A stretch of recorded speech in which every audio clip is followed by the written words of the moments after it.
Каде се крие Дедо Мраз?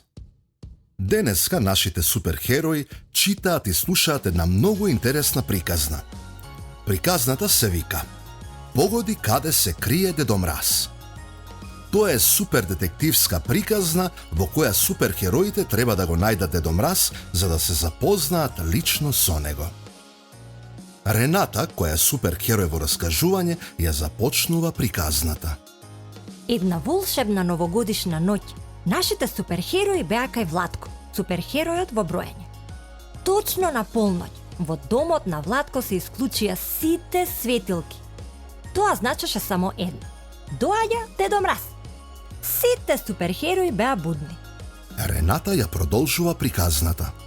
Кога светилките се исклучија, сите суперхерои се стрчаа кон елката. Сите очекуваа дека ќе го запознаат вистинскиот Дедо Мраз. Тие не веруваа дека Дедо Мраз за 3 секунди ќе успее да ги остави сите подароци под елката. Сепак, кога пристигнаа кај елката, сите подароци беа таму.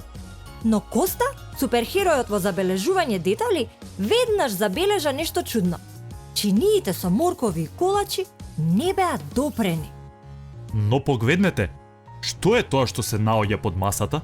Извика Стефан, суперхеројот детектив. И тогаш тој од под масата извлече една голема црвена новогодишна капа.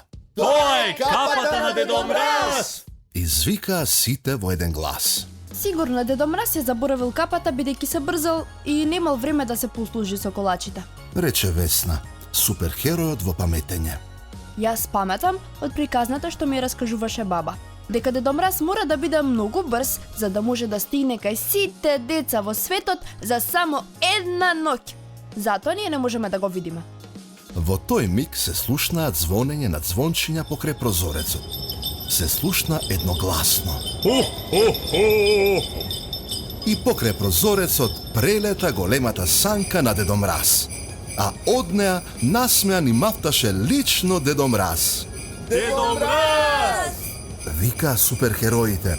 Ја заборави капата кај нас! И додека тие викаа, капата едноставно исчезна од рацете на Стефан и се најде на главата на Дедо Мраз. Сите деца останаа вчудовидени. Ова навистина беше возбудлива авантура за суперхероите. Иако не успеаја да се запознаат со Дедо Мраз лично, сепак го видоа како поминува покрај прозорецот. Рената ја заврши својата новогодишна приказна и извика: Срекна нова година, другарчиња!